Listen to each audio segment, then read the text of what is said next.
Hello International Crafters, and here we are again today, continuing the video from yesterday when we did the yo-yos for with the baby wipes. And I wanted to show you today how I did these leaves really fast.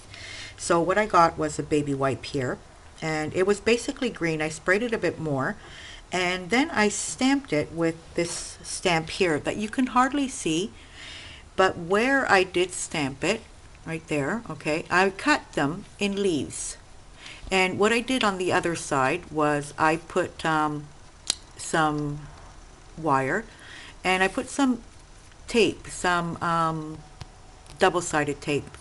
I don't tear the tape off. It was just to hold it really good. I guess you could have done it with any other type of tape, but this is more stronger. And I would just cut the leaves, and I just left the paper as it was and glued them onto my canvas here. So I wanted to do a canvas very delicate today for like a baby's room. Easter is coming along. Spring is here, naturally, what it says. And I had these two little checks in chipboard that I put in here running underneath. And I glued my flowers on it and the leaves. So what I did first was I did the background, and the background is done with gelatos, very lightly spreading it, and then with water. Then I stamped, which this was a mistake, you guys. I stamped with archival ink some butterflies in pink, and this I think the color's not to forget me not, and a pink. And this was my mistake, that the tissue paper that I have, obviously you can see it. It's you see the paper around it, or I should have cut them. I thought the tissue paper was going to go on very transparent, but it didn't. So I just tried to hide it here and there with other stamps on it after. So repeating, I did everything with gelatos, just rubbing it with my hand, and a little bit of yellow.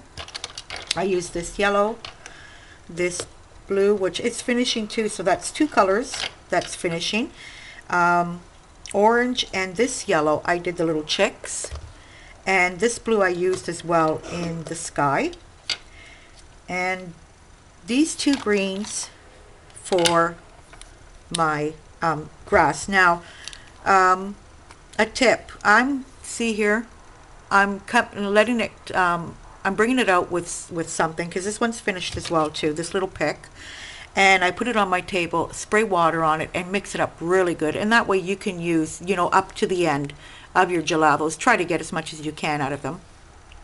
Obviously you can see my favorite colors are finishing, so that's for the gelatos. Then I, like I said, stamped on tissue paper the butterflies. The flowers you guys saw yesterday.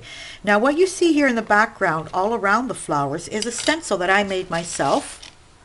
Here it is. I couldn't find this the other day when I was telling you guys about it, and yeah, so I made it. I stenciled first all the flowers and the stems, and because it was short, I brought it down and kind of fixed the stems to make them longer, and moved the stencil around to make sure that I positioned all my flowers, and one by one I took them off and stenciled underneath these flowers so I could get some, and those were stenciled with silks. So what else did I do here?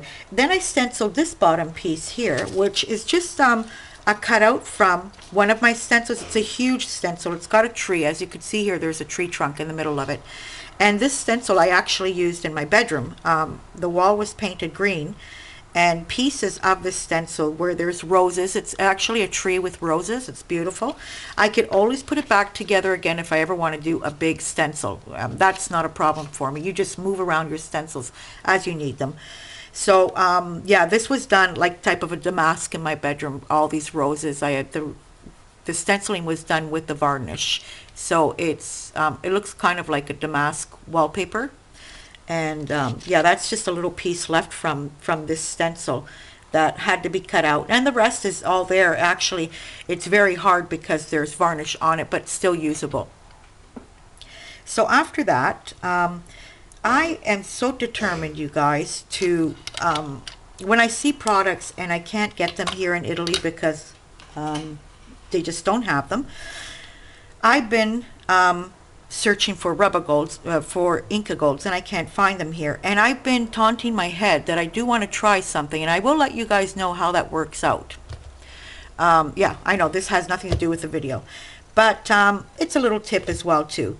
So I have lots of beeswax, and I'm thinking of trying to melt down this beeswax and mix in some perfect pearls, you know, some mica powders in it, and see if I can get this texture. So the only problem that I think I'm going to come into is this wax, this beeswax that I have that's natural, is very, very hard, and I'm scared it's going to dry that way, cool down that way again too. Very, very hard. So I'm trying to figure this out. But for today, what I did was I got this one that is always a wax, but it's a very soft wax. It's not like my gold or my silver. It's a very soft wax. So because it's you know, almost white with a bit of pink iridescent in it, and you can hardly ever see it. This would have to be seen on something black or something very dark. But what I did was I scooped some out and I mixed them with some mica powders. This was bronze. And I got this beautiful color here. If you could see that on the part where I had stenciled. Because, by the way, this canvas has been done 3 times already. 3 times that I didn't like the color, and I continuously always... So there is a base color underneath it, and plus there was the stenciling with modeling paste already done on it. So yeah, there's the modeling paste. There's even some, you know, some texture with paper and everything that you can hardly see anymore. And so what else did I do to this? So I'm rubbing all of this all over the place. I even had extra, and I started to rub it with the punchinella around everywhere. Then I added these letters. I first added them in brown, and then I went over it with a black marker because you couldn't, you know, really, I wanted it to show more. I was trying to get to the feel of having it much more delicate because I see this in a baby's room for a child. But at the end, I didn't like the brown on the canvas, and I went over it with the black marker. And that's about it, you guys. So this is what you guys can do with these beautiful yo-yo flowers, a 3-dimensional canvas, you could call this, because the leaves are, you know, having the wire in behind the leaves when you cut them. Like, you can play around with them with your fingers, and then I would just add a dab of glue on each tip of the leaf and then glued it down on here. You can use other glues as well too to make it faster. I did it with hot glue gun. Some of them are flat, a couple of them are only flat, but the rest of them are mostly bent in a way that it gives it a 3-dimensional. And then if you want, what you can do is just glue one side to it first and then play around with the leaf and make it a 3-dimensional. It's not going to go anywhere, so you know, you could keep it bent this way and not have it glued down on both sides, having it lifted up like that in a way that it just pops much more.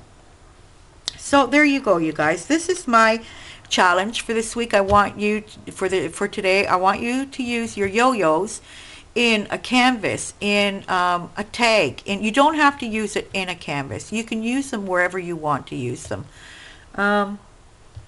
I hope I explained the leaves well, and yeah, and that's all there is for today. So I hope you enjoyed this video. I hope you like the canvas, and until tomorrow, there's going to be another little project always involving the yo-yos. So keep on making those yo-yos. We'll talk to you all later. Thank you for watching, and bye.